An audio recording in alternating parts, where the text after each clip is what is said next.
Dear fellow coders, welcome to Untitled Coder. Twitter has announced its very first algorithmic bias bounty challenge. This is like one of its kind, never has been done before, and I'm going to talk to you about certain details in this thing and how you can participate and then win some money. Okay, so first of all, what is this algorithmic bias bounty challenge about? So this has a backstory. So few months back, I think probably a couple of months back, Twitter shared something saying their image cropping algorithm is not fair. So this is coming from a team that's called Meta. I think Meta stands for machine learning ethics. Let me find it. Machine learning ethics, transparency and accountability. So Meta team had found out, or probably like a lot of people on the internet had found out, that Twitter's image cropping algorithm is biased towards white images, biased towards not fair with diverse images. So what Meta did is they tried to understand how this is happening and why this is happening, and then they released their saliency algorithm that is used to crop images. So like when you upload a large, like very large image, so you would see like what only one part is highlighted, and that is shown on the tweet like this. So this is the saliency algorithm. Like even if you like upload a full size image like this, it's going to crop something and then it's going to show something. So what Twitter has done is Twitter wrote a blog post about it and details about it, and as part of it they also released the code that says image crop analysis and how you can reproduce, along with the Google Colab notebook. Thanks to Twitter, Google Colab notebook is really helpful for anything that we do these days. So now as part of this thing, like part of that commitment, what Twitter is trying to do now is Twitter is trying to open a contest or bounty challenge where anybody can use the code, try to reproduce what they have done, and then say this code does not have only this bias, but it also has a lot of different bias. And once you have that information, when you submit it, you get bounty. So it has a lot of prices. The first price is $3,500. Second price stands for $1,000. Third place is $500. Most innovative solution is $1,000, and most generalizable solution is $1,000. And where this is happening? This is happening on HackerOne. So let me get the challenge. So HackerOne, if you open this link, you would see HackerOne. So HackerOne for data scientists.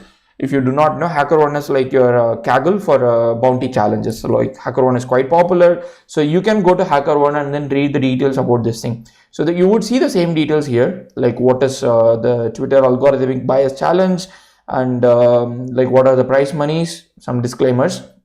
So the most important thing that you need to probably pay attention is this particular section, which I can probably zoom in and then show you that Twitter has given access to Twitter saliency model and code used to generate a crop of an image that will be actually shown on the tweet.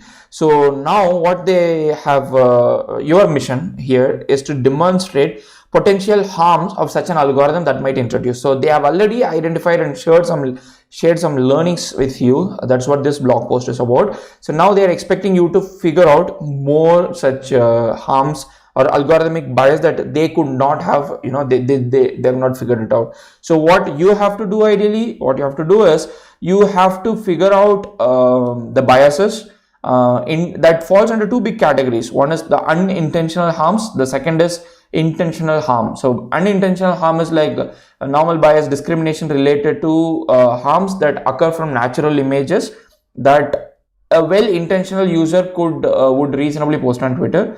Intentional harms are like bias, discrimination or related harms that could be elicited from the doctored images posted by malicious actors. So one is like normal user like you and I probably would share something on Twitter, and some harm comes from it, like for example the image, or somebody is trying to actually create an intentional harm using this bias that exists within this algorithm. That's intentional harm. So the way you are scored is on different categories, like the type of harm, whether it is intentional or unintentional.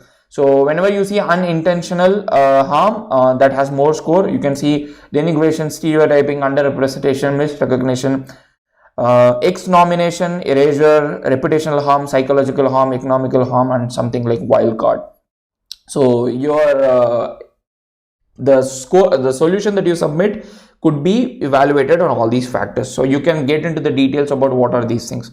So now talking about your solution is not going to be about, unlike typical Kaggle competitions, your solution is not one single Python file that you would submit and then it is getting scored and then you're going to, get a leaderboard. It's not like that. It's not a typical machine learning contest. So that is something that you need to understand. So this requires qualitative and quantitative approach. Probably, why did I say quantitative? Maybe like, yeah, it should have a code, and it should also have text like narration, a readme file that describes your result, the harm that you have identified, and the category that it falls under, and then why it is important, and then the description of your findings, including qualitative and quantitative methods that you use to evaluate this harm. Okay, so basically you need description, and also you need code, the GitHub link that demonstrates the harm, including data or image files that the team needs to reproduce and verify the harm that you have said in your methodology. So these are the two important things that you have to submit. So it's not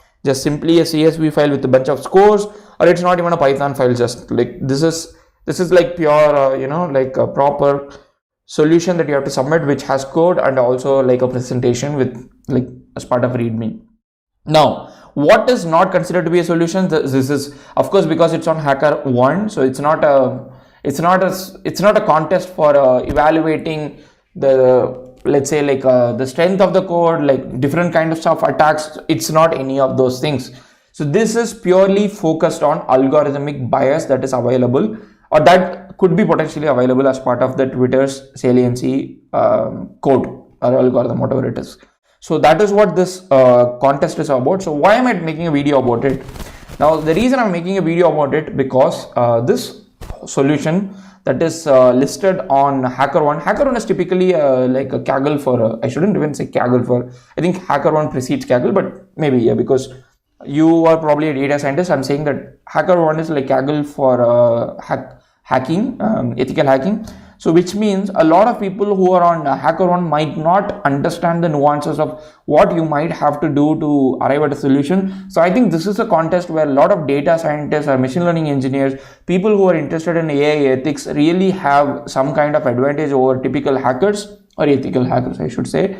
So I'm trying to bring it to your notice so that two things can happen. One, you are going to win probably, and you might make some bugs and thank me. Oh, thank you, One Little Coder, for making this video.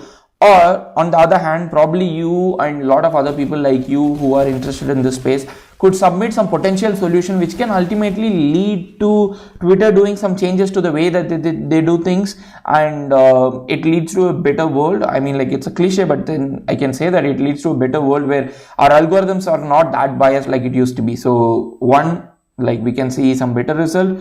Two, of course, you can make some bugs. So if you have any questions, please let me know in the comment section. Otherwise, I'm going to list this link and also the repository link in the YouTube description. Make sure you check it out and sign up for the challenge, and then see how you can win. Try your luck. So if you have any questions, let me know. Otherwise, you should definitely ask whoever wrote this blog post. Thank you so much for listening to me. See you in the next video.